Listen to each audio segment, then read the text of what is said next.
Hello and welcome to another Sprues and Brews video. Today we are having a look at Codex Death Guard, the latest codex release for Warhammer 40,000. Now unfortunately this book's been delayed in the warp a little while. It was due to be released in December, but unfortunately due to the current global situation, this has, ironically, for Nurgle, been delayed a little bit, but it is with us now, and massive thanks to Games Workshop who sent us a copy a little bit early for us to take a look at with you guys. So yeah, this is the first Chaos Codex for the latest edition of the game, and yeah, the Death Guard, who were one of the first two books in 8th edition, so it's been a little while since they've had a rules update, so yeah, super excited to have a look to see what the Death Guard get in this new book. So as ever, absolutely gorgeous presentation with some beautiful cover art on the book, really capturing the feeling of the Death Guard. And yeah, that's one thing that Games Workshop have aced with these recent releases. Just some absolutely gorgeous presentation in the books. So yeah, this codex opens up with telling you all about the lore of the Death Guard, going through all the major characters, some of the structure of how they operate in some of the different plague companies.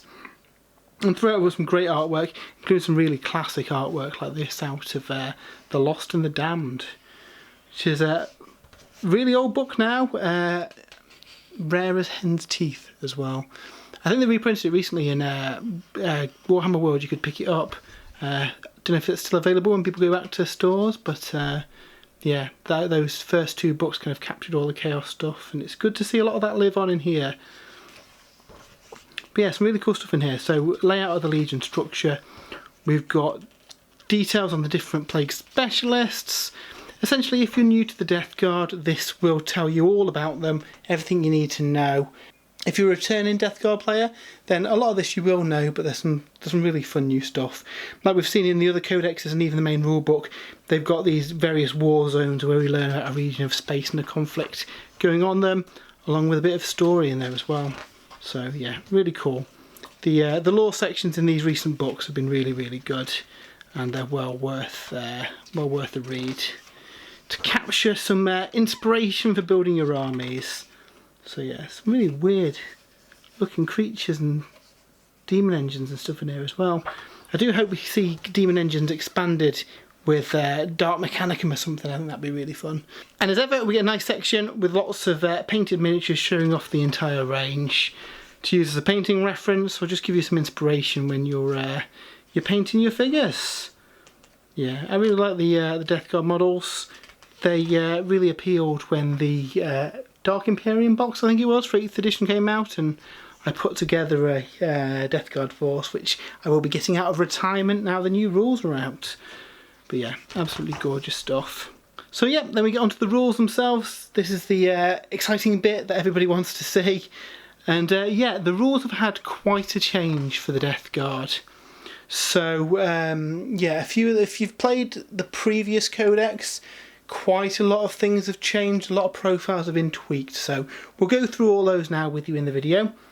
First of all, we get a couple of specific missions for the Death Guard. So we've got Fleeing Vectors, score 3 victory points at the end of the battle round.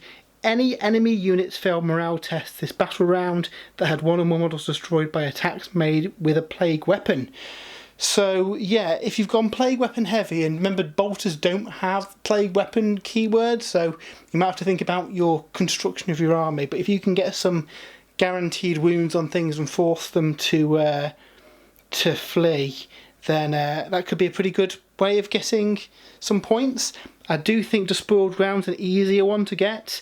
So score 4 victory points at the end of your battle if you have one or more Bubonic Astartes units wholly within your opponent's deployment zone, and one or more Bubonic Astartes units wholly within your deployment zone. Score 4 victory points at the end of the battle if you have one or more Bubonic Astartes units from your army wholly within 3 different table quarters. And those units are all more than 6 inches away from the centre. Score 6 if you're in 4 quarters. Score 4 victory points at the end of the battle if you control more than half the number of objective markers on the battlefield, and there are Bubonic Astartes units from your army within 3 inches of each of those. And score 4 victory points at the end of the battle if every objective marker on the battlefield is within contagion range of a contagion ability. So yeah, basically, if you can get your army spread around the entire battlefield, you can get a load of points there. So it seems a pretty good one, considering your units are quite resilient and hard to shift as well. And then finally, we've got Spread the Sickness. This is quite an interesting one. Essentially, you cause some mortal wounds on your units in order to infect a objective marker, and then you get 3 for each at the end of the battle. So it's quite an easy one to do, and you could do it with like pox walkers and stuff. You've got a 50-50 chance of contaminating the objective marker, but with enough units milling around the battlefield, that could be a pretty easy one to get. So yeah, pretty good for the Death Guard specific objectives. So on to the main abilities of the Death Guard. First of all, Death to the False Emperor is gone. That is no more. So this used to give you extra attacks, I think if you hit on a 6. I always forgot that rule. I know a load of other people always forgot that rule. It's now been stripped from the army. So I'm interested to see if that happens for the Chaos Space Marines as well. And instead, most units have been given extra attacks on their profiles to make up for that. So I'd much rather extra guaranteed attacks on the stat line rather than a chance of getting extra attacks based on what I roll. So not a massive biggie getting rid of that one. What is maybe a little bit more controversial is that you've got some army construction rules in the force now. So you can't have more Poxwalker units than you do Bubonic Astartes core units in a detachment, and you can't have more cultists essentially than you've got Bubonic Astartes. So you're going to have to keep an eye on your army construction. If you maybe had just Poxwalkers for your core troops, that isn't going to work now. You're going to have some Bubonic Astartes units. So they're your Plague Marines, your various Terminator units. So yeah, you need a couple of them just to match the number of Poxwalkers, and separately the number of cultists in your army as well. So not a massive change, but something you might have to just manage a little bit. The biggest change though is probably Infernal Jealousy. So you can only include one Lord of the Death Guard in each detachment, and there's a lot of units that have the Lord of the Death Guard keyword. So Demon Princes, all the various types of Lords, all the Death Guard specific Lords, so your Lords of Contagion, your Lord of Virulence, even just a generic Lord in Terminator armour, Typhus, all those guys have this Lord of the Death Guard keyword. So if you want to take multiple of them, say if you had, I don't know, 2 Demon Princes in your army, you would only be able to take 1 in each detachment. So a lot of people may have to take an additional detachment if they want to include that second model with that keyword. So I think from a lore point of view it makes sense. The Death Guard do struggle with HQ slots without that rule. You've only really got the Sorcerers without that. So you're looking at, in a normal army, having a model with the Lord of the Death Guard keyword and a Sorcerer of some flavour. So yeah, it'd be interesting to see what people do there. To be fair, I don't think it's a massive hit spending the command points to have a second detachment, especially if you want to kind of specialise in, I don't know, for example, a Demon Engine heavy army where you want lots of heavy slots filled. You may want to do that anyway. But yeah, it'd be interesting to see what people do. On the other hand, with Fetid Virion, your elite characters, so all the Tallyman, all those kind of guys, they can be taken 3 to 1 elite slot. So you've got more space in the elite slot section to fill out your army, which is pretty cool. We've got Inexorable Advance. A unit counts as being stationary as long as they did not fall back or advance. So it means that you can move and fire heavy weapons with no penalty, which is pretty cool. Vehicles don't have any modifier for firing heavy weapons in engagement range, which is really cool. And infantry can never get affected by modifiers to their move characteristics. So say there was a tank that caused you to have -2 on your charges, the Death Guard units with that rule would be immune to that, which is, yeah, it's pretty cool. They're not the quickest army, but at least they can't be slowed down anymore. When you create your army, you have to pick a plague company for it to come from as well. So there's a number of plague companies, and they all represent the different companies of the Death Guard with their own different abilities. So essentially you get a stratagem, you get a Warlord trait that you can take instead of one of the generic ones, and that Warlord trait will have a contagion. So a contagion's a new mechanic that we'll talk about a little bit later on, but essentially it's an aura ability that increases in range over the course of the game. Most of your units have a -1 toughness aura, And then your Warlord, if they take this corresponding trait, get an additional aura as well that does various things. So the Harbingers, these represent the kind of Poxwalker hordes of Typhus. So they've got a stratagem that lets them reroll hits on Poxwalkers, which is really cool. They've got Shamble Rot as their contagion. At the start of the opponent's movement phase, it will do mortal wounds to things in that aura. So pretty cool, doing some out of sequence mortal wounds. Say if you're fighting something like the Nightbringer, they can only take a certain number of wounds within a phase. That's a good way of getting some wounds on him. And then they get a relic, infected remains. You can essentially make one objective marker get the contagion rule, so you can have that -1 toughness aura radiating out of that. So that's pretty cool. We got the Inexorable. Their stratagem gives a -2 to charges against the targeted units. That's pretty good for stopping any charges. Ferric Blight is a contagion that improves the AP, any friendly models, which is pretty handy for mowing through armour. And then they've got the Leech Spore Casket. It basically gives wounds back when you kill models. Pretty nice. Mortarion's Anvil, these are really, really good. So their stratagem lets any number of units heroically intervene as if they were characters. Really, really good if something gets charged and you just pile in with everything. The Gloaming Bloat is what makes it really cool though. This is a contagion that basically shuts down Overwatch. So if, I don't know, you've got this on a general and he's currently got a 9-inch contagion aura, any enemy units within 9 inches of him cannot Overwatch regardless. So quite powerful really. It also means that they cannot reroll hits and wounds, so whether that be from their own ability or a buff, pretty good for shutting down the effectiveness of an enemy army. And then finally they've got the Insect Hive. Pick one of the weapons, they can reroll hits and wounds, so really, really good choice there. We've got the Wretched. So this is the kind of Psyker specialist ones. Your Psyker gets an additional psychic power and they can reroll 1 psychic tests. Their contagion is the Eater Plague. So any unmodified hits of 6 automatically wound their target within that aura. Pretty cool. And then the Demon's Favour basically increases the range of the ability that the plague casters have, where if they cast a spell on a 7 or more, it causes additional mortal wounds within an aura. So pretty cool. The Poxmongers are a kind of demon engine specialising one. They've got a really cool stratagem that lets demon engines fire their blast weapons in engagement range. So normally you wouldn't be able to do this. They can fire their cannons, their mortars, whatever, straight in the face of whoever they're fighting. And they also get +1 to hit. So yeah, very, very good. Especially if you go lots of Defilers and Plague Burst Crawlers and stuff. That could be great fun. With the Sanguious Flux, this is a aura that reduces leadership and worsens combat attrition. So hopefully will pair well with you doing lots of wounds with these high rate of fire weapons.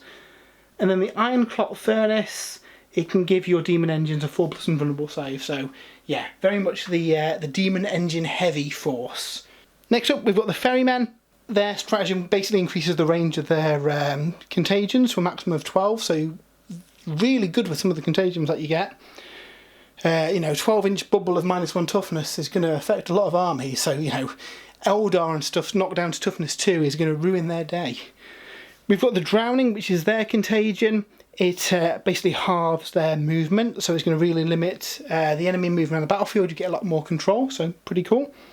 And then you've got the Ferryman's Scythe, which is really nice, Man Reaper. Finally, we've got Mortarion's Chosen Sons. That increases the damage of your kind of plague-based weapons. Pretty good. Situational stratagem, it depends on your army build, but if you go heavy with those kind of weapons, then yeah, great, you can tear through Primaris Marines and stuff. Their contagion is Nurgle's Fruit, and basically that shuts down the effects of cover. Pretty handy. And then finally their relic is like a unique plague sprayer. Pretty good. Strength 7, AP -3, 2 damage. Yeah, pretty tasty. As with all of the codexes though, in addition to those kind of faction specific ones that they get, they also get some generic stratagems that can be used by any play company. There's some really cool stuff in here. So trench fighters, basically at the end of the combat, every Plague Marine with a knife gets an additional attack. That's on top of the extra attack that they've already been given. So yeah, the Plague Marines are pretty good in combat now with the number of attacks that they get. So I can see a lot of people going for combat weapon armoured ones. Should be pretty fun. For fans of Poxwalkers, Mutant Strain's really nice. It's a bit of a double-edged sword because it will do some damage to your unit. However, any unmodified hit of 6 does a mortal wound in addition to any other damage. However, every 1 that they roll causes a mortal wound to the Poxwalkers at the end of that combat. Now, Poxwalkers do still have some way of mitigating that.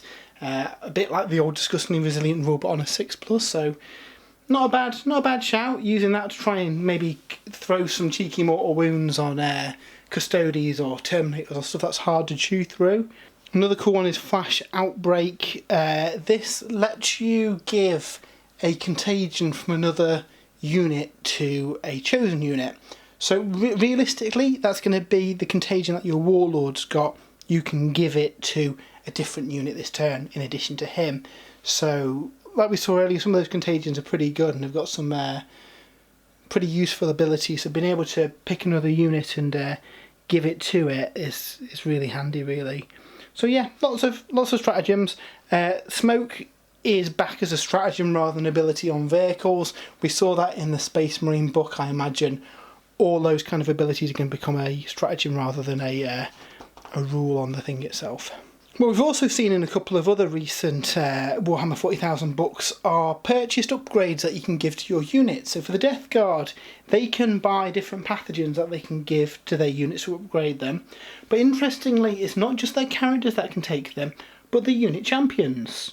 So if you've got some, Death Shroud Terminators, you could choose to make their the squad leader of them get one of these. Now they cost between 10 and 20 points. They're pretty good. So you've got stuff like any hit of 6 scores an additional hit, you've got extra AP, you've got extra damage. Pretty useful. I can see people using some spare points to give their champions some additional abilities, and it kind of does harken back to the kind of upgrades you'd get in older editions of the game, and I quite like that. It gives you a bit of customization on your army. Warlord traits, we get 6 of them. These can be taken instead of your Plague chapter specific one, and there's some really, really good stuff in here. So we've got Revoltingly Resilient. So as we see later on in the book, Disgustingly Resilient has changed. So it's no longer a 5+ ignore wounds, it is instead a damage reduction ability. Revoltingly Resilient, however, keeps that old 5+ wound shrug. So your general can be tanking wounds and ignoring them on a 5+, just like he used to, so really, really good. Living Plague is an amazing ability. It gives the Warlord a 3-inch bubble, and any enemy units within that bubble cannot be affected by friendly auras. So yeah, all your captain and lieutenant rerolls, all those funky abilities that are based on auras, that will just shut them down completely. Very, very good.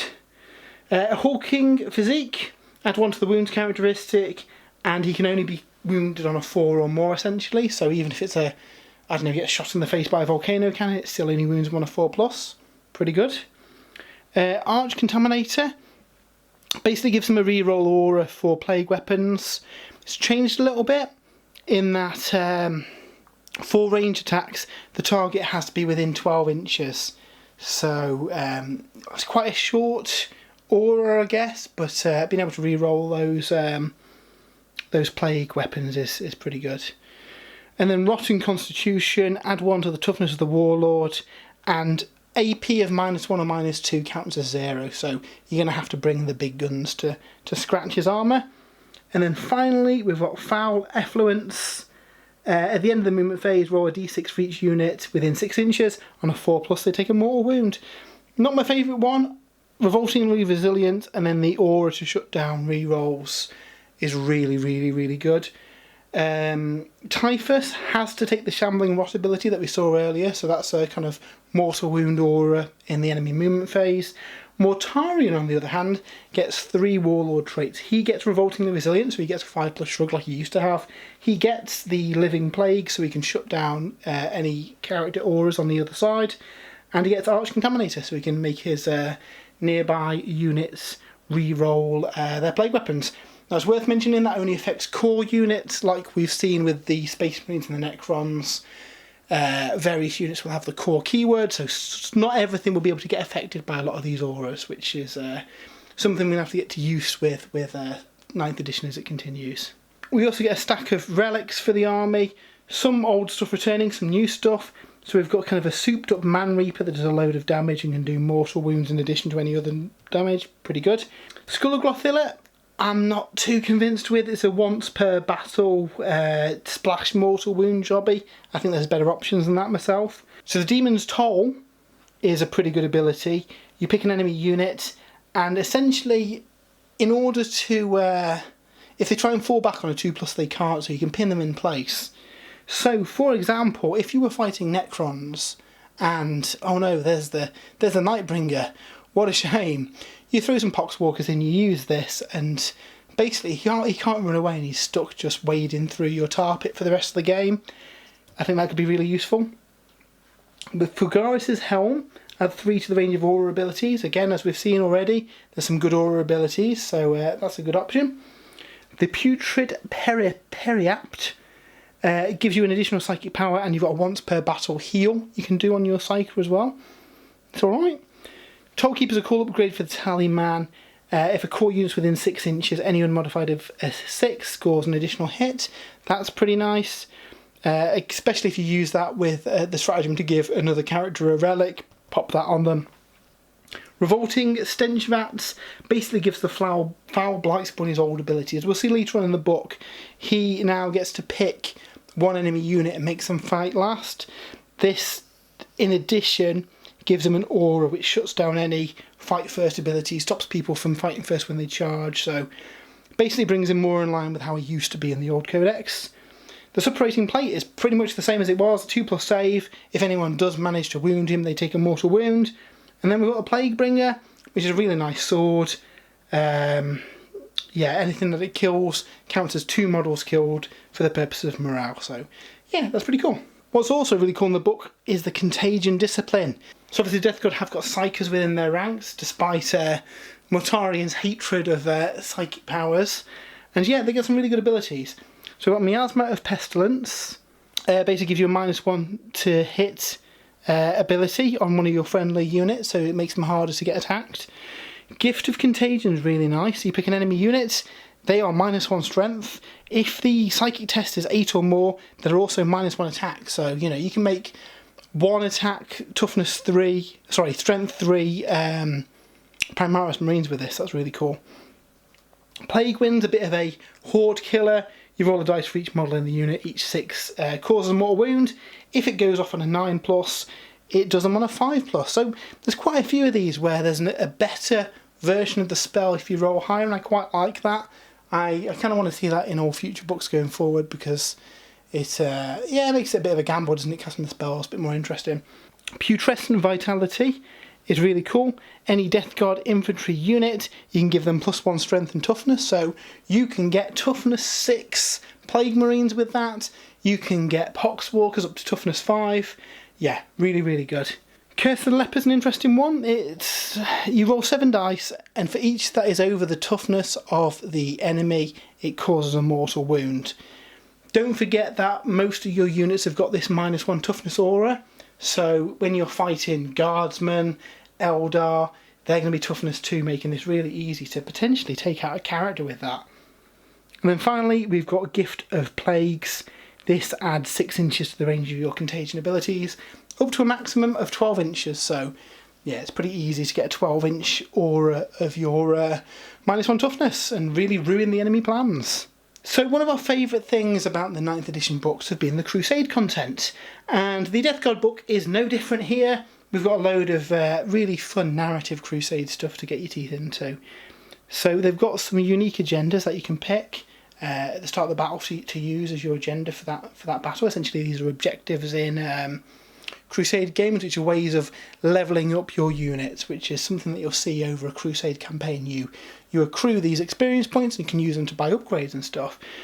The Death Guard book has a few new ways of spending those, though. So you can choose to give a character a boon rather than giving them a battle honour.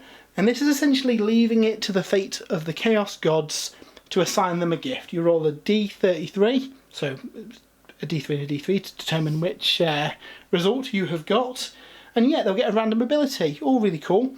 And you can keep adding these. There is a downside though. If you get a duplicate, you're turned into a Chaos Spawn. Chaos hasn't favoured you. You have angered the gods, and yeah, you become a mindless Chaos Spawn. However, as we'll see in a little bit, once you've accrued a few of these, you can also choose to have your character ascend to demonhood, which is really fun. So, really fun kind of narrative stuff that kind of adds to the story, and I'm sure you could build a bit of a narrative about your character's rise and fall at the whims of chaos. As with the books, new battle traits to give to your units. So we also have a new mechanic in here where over the course of your Crusade campaign you can accrue virulence points, and you essentially create your own virus.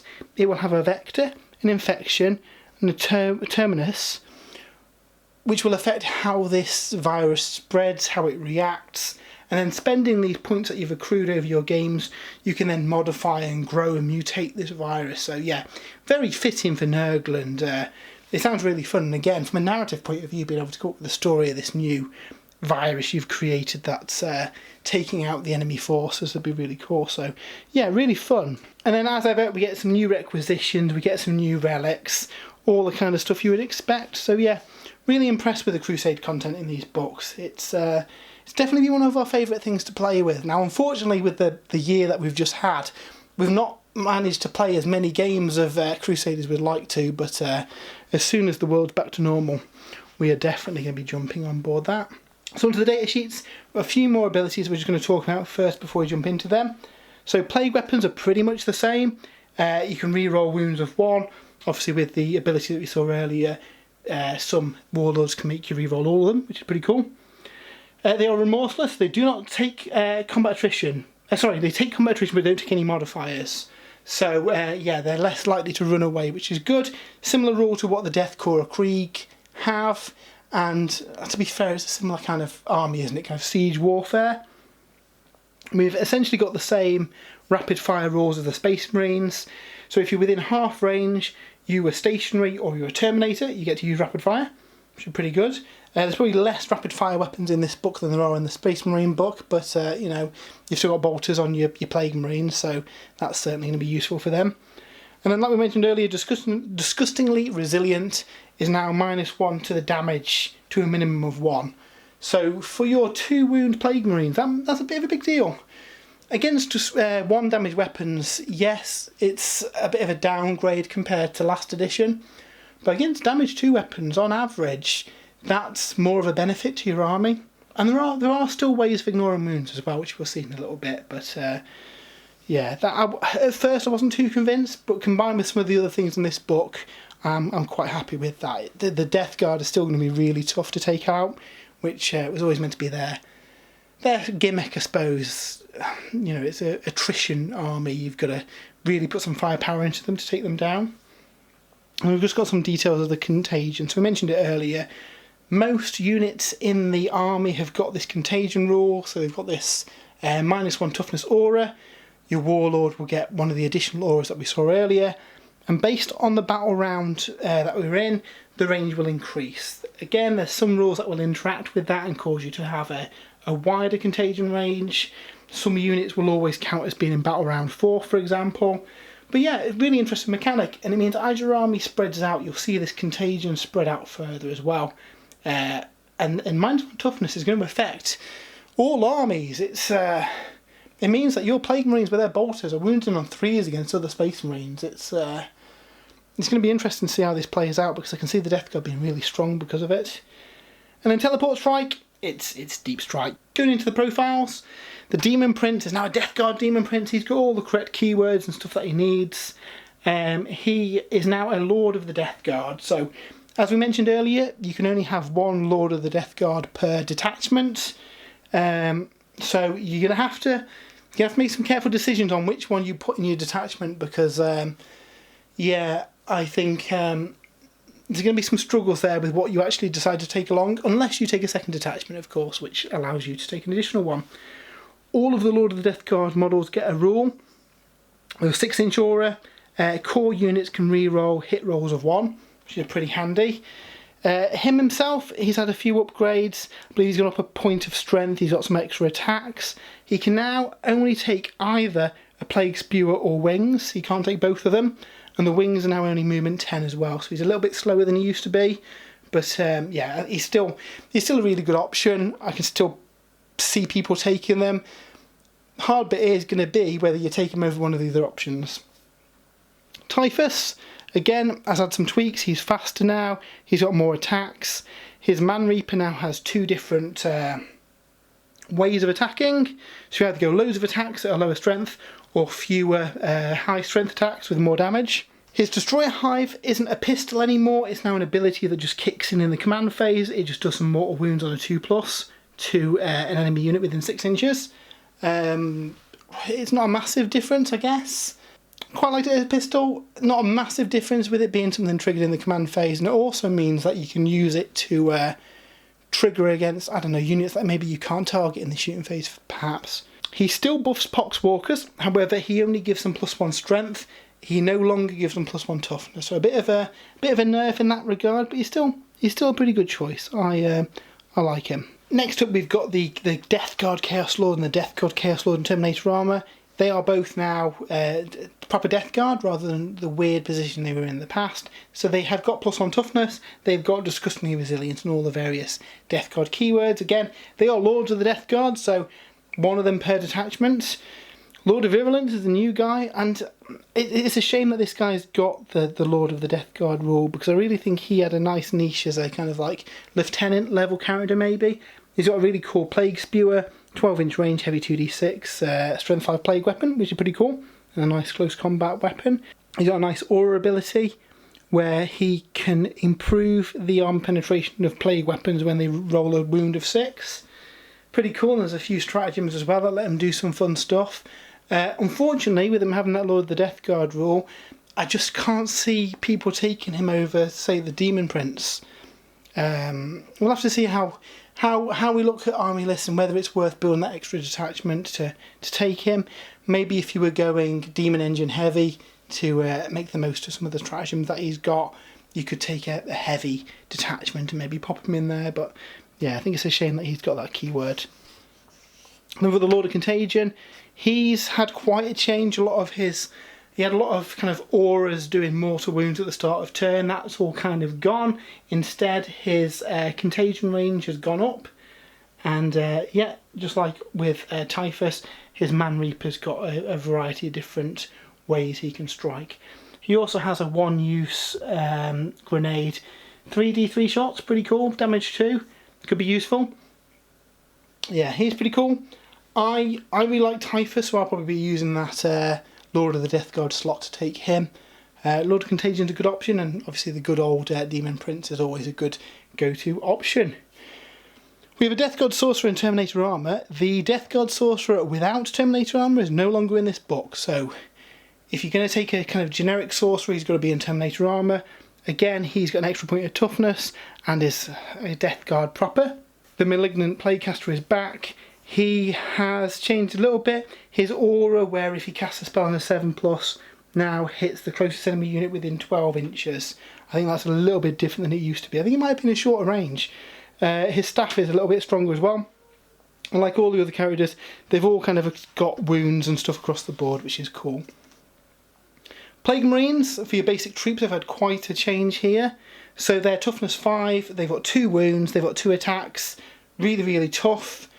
Obviously, disgustingly resilient works in a different way, but now those damage 2 weapons, you're going to need to get more shots into them to take them down.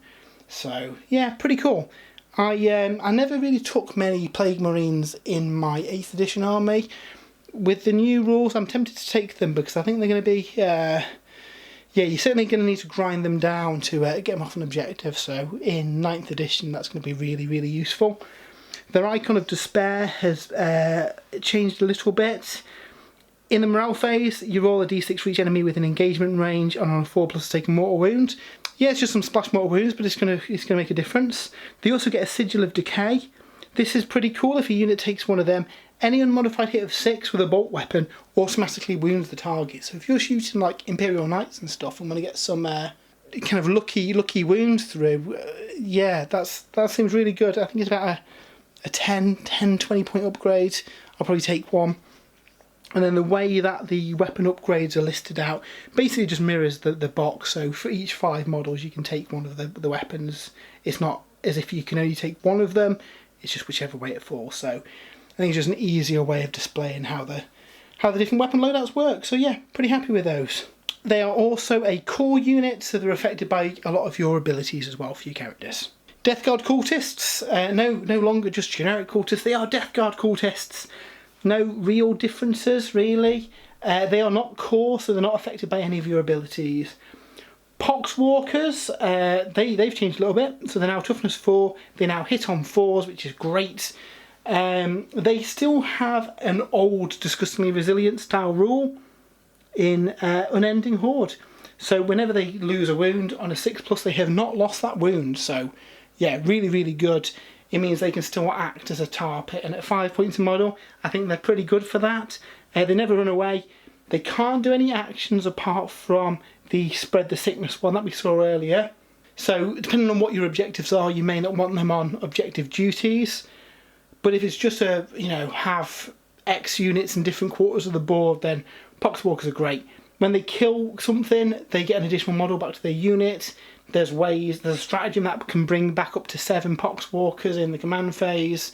Yeah, I think they're pretty good. Especially if you've got Typhus with them to make them stronger. Some of the spells, you can get their toughness up as well. Yeah, I like them. Obviously, you're limited by the number of Astartes units you've got in your army, so you might just have to rejig your army list a little bit if you are particularly Poxwalker heavy. Next up, we've got the Noxious Blightbringer. He has changed quite a bit. So now he only adds 1 to the move and advance of core or fetid Virion units. So these are essentially the elite characters or your core units. Poxwalkers aren't core anymore, so he is no longer going to make my Poxwalkers jog around the battlefield, unfortunately. He does worsen combat attrition for enemy units, and he does reduce 1 from psychic test, so there's still a role for him. I don't think he's as good as he used to be though anymore. Foul Blightspawn is again had a few changes. The Plague Sprayer used to be a potentially amazing weapon, but it was a bit spiky. It was strength 2d6 I think, so it could be a ridiculous strength 12 weapon. Equally it could be a strength 2 weapon. Now it's just a flat strength 7, 2 damage AP -3. Still very good, and the range has been improved to 12. It just means that you haven't got those spikes of crazy strength now. His main ability, where he used to shut down units from fighting first, you now pick a unit within 3 inches to fight last, unless you give him the upgrade that we looked at earlier, where he gets a bit of an aura and it's similar to his old ability. So a bit of a nerf for the Blightspawn there, I'm afraid. The Biologist Purifier, he's pretty cool. His Blight Racks increase the AP and damage of friendly Blight Grenades. The main thing you're probably going to take him for though is the Foul Infusion. You pick a core unit within 6 inches, then any unmodified wounds of a 6 inflicts a mortal wound. So again, this stacks with a lot of things that we've seen where you can get exploding hits and try and stack that up really high and maximise the number of hits that you get in. So yeah, lots of ways to throw out mortal wounds. So Custodians and the like, I think, might be in for a bit of a shock when they face the Death Guard. Next up we've got the Tallyman. Again, he's had a few tweaks to his profile. He picks a core unit and you can add 1 to the hit roll. You can only do that once per unit per game though. And then the 7-folded chant is different. I think he used to refund command points using it. Instead, he rolls 2d6 in the command phase. If he rolls a 7+, he gets a command point. Dead easy. So yeah, that's pretty good. Quite like the Tallyman. What I really like though, my favourite one of these support units is the Plague Surgeon. So this is now essentially your old style disgustingly resilient dispenser. So he's got an aura that affects bubonic Astartes infantry units within 3 inches. They get a 6+ wound shrug. So it's a short range at 3 inches, and there are some relics and the like that'll increase the range of auras. But I think he's a really good buy, especially if you go for a bubonic Astartes heavy army with lots of blocks of 10-man squads of Plague Marines, toughness 5, potentially toughness 6 with magic, who are reducing damage taken by 1, and then also shrugging wounds on a 6+. They're going to be so tough to chew through. And if you do nearly kill one, the Plague Surgeon can also, once a turn, heal any bubonic Astartes infantry as well. So yeah, they can recover up to D3 wounds. Really, really cool. Really like this guy. I'll definitely be taking one every time I take a lot of Plague Marines. Next up, we've got the Warlord Terminators. They're still really cool. They've still got a 4+ invulnerable save and a whole host of different weapons options they can have. They used to have, I'm sure they used to have a rule where they affected enemy armour or AP or something. That has gone now. So essentially they're just your normal Terminator unit. The Death Shroud Terminators have also changed. Unfortunately, their rule where they used to be able to pass off wounds from characters has gone. Instead, they work very similar to the murder buckets for the Necrons in that if they're near a character with 9 or less wounds, that character cannot be targeted by ranged weapons regardless of sniper, any kind of rules like that. So really, really good. They can't defend Mortarion anymore because he's got too many wounds and they can't pass the wounds off from him. But for your medic, who's merrily throwing out 6+ shrugs, which incidentally these guys will also get, they can stop the enemy from attacking him. They're going to have to fight through all your stuff to get to him. So yeah, the Death Shroud is still good. I think they've just got a bit of a different role now. They'll be defending your kind of buffing support characters rather than Mortarion. So, and they look really cool as well. Hellbrutes had a few changes, nothing massive. The crazed rule is gone. It's been replaced with frenzy. So if he's got 7 or fewer wounds remaining, he can reroll wounds of 1. Pretty good. He's also got monstrous resilience. That's exactly the same as disgustingly resilient. I think they've named it differently so the same profile can be used in the Chaos Space Marine book. Death Guard Possessed are vastly improved with 4 attacks now. Strength 5, Toughness 5. They've got the Death Guard rule. They've got disgustingly resilient. These guys look pretty fun. They're also a core unit, so they're going to be affected by your beneficial buffs. Chaos Spawn's had a few little tweaks. He's now got attacks 2d3, so you're getting on average slightly more attacks with the Chaos Spawn. They've also got a -1 leadership aura that they never used to have. Other than that, and a few tweaks in wording of the mutations, not massive differences with the Chaos Spawn. My Phytic Blight Hauler and all the Demon Engines have had quite a buff. They are all now Weapon Skill 3, Ballistic Skill 3. Most of them have had extra attacks across the board. I think the Blight Hauler's had extra wounds as well. He used to have an aura where he used to give nearby units -1 to hit. That's gone now. It's just in close combat against him. Other than that, he's really cool. I still like him. Bloat Drones, likewise, have had some tweaks. They no longer have a degrading profile. I think they may have less wounds than they used to have, but they've got more attacks. They've got better weapon skill and ballistic skill. Some of the weapon upgrades have been reworked as well.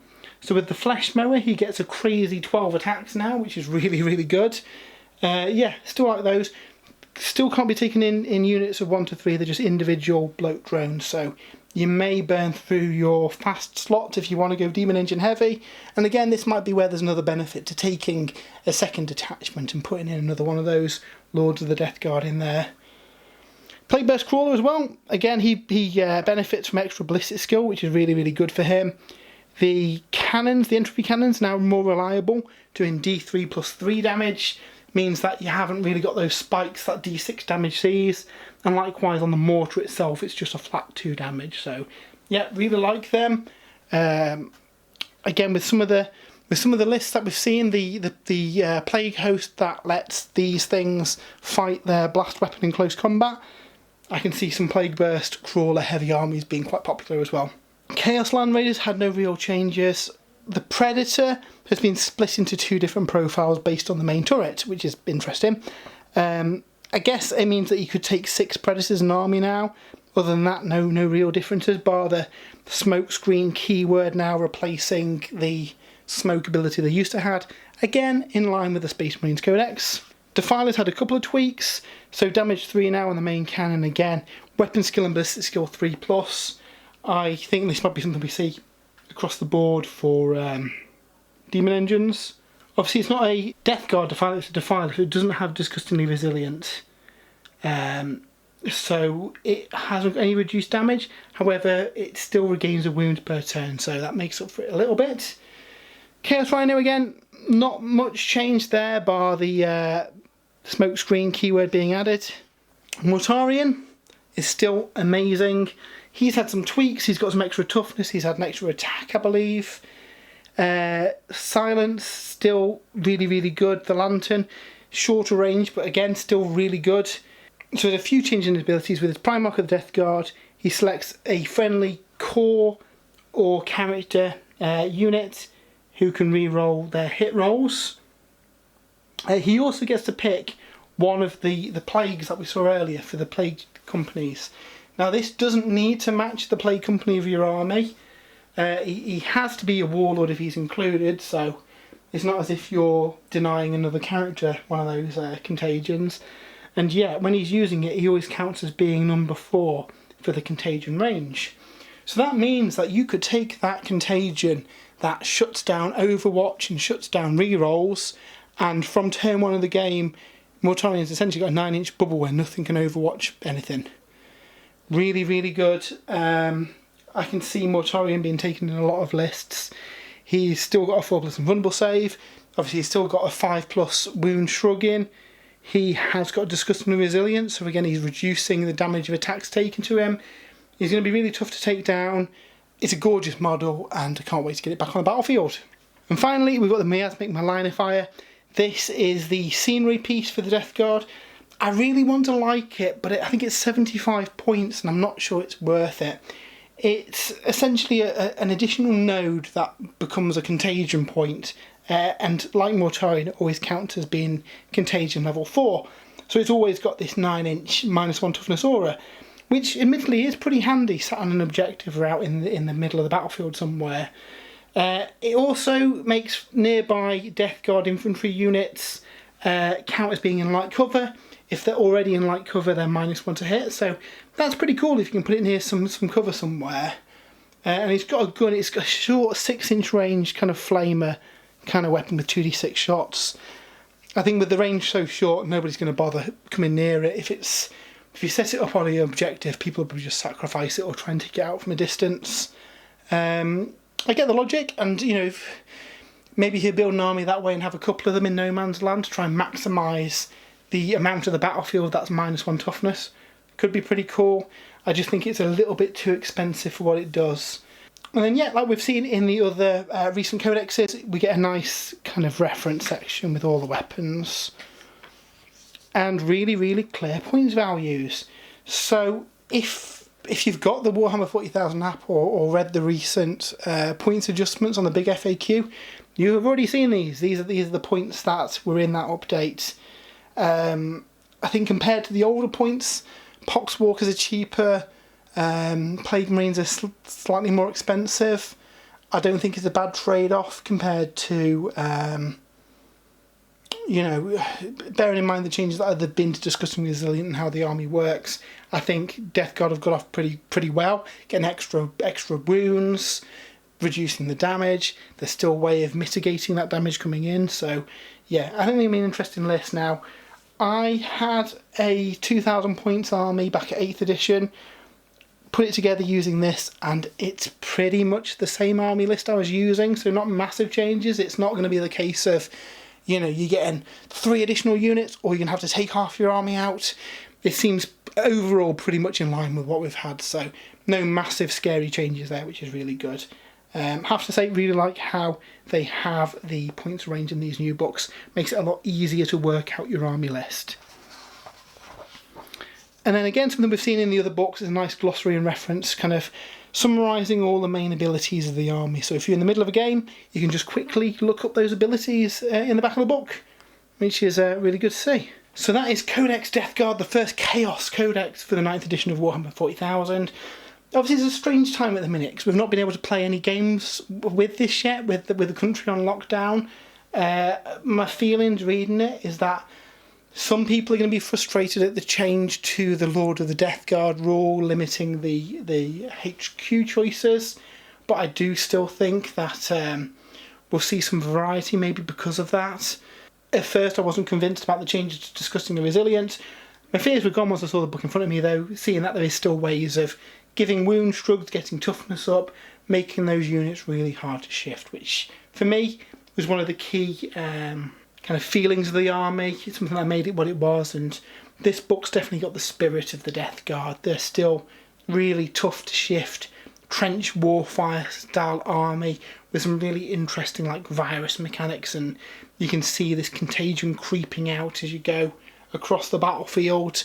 It's going to be a tough fight for Toughness 3 armies. Getting reduced to Toughness 2 is going to be absolutely brutal. Their bolters will be wounded on 2s, and yeah, you're gonna struggle to stay alive. Really looking forward to playing some games with these as soon as we can. Hopefully at some point in the future, lockdown restrictions ease, and we'll probably have a Death Guard game on the stream as soon as we can. But yeah, that's a quick look over Codex Death Guard. I do have a full kind of written review over on the website as well, so please check that out if you're interested. But until next time, we'll see you later.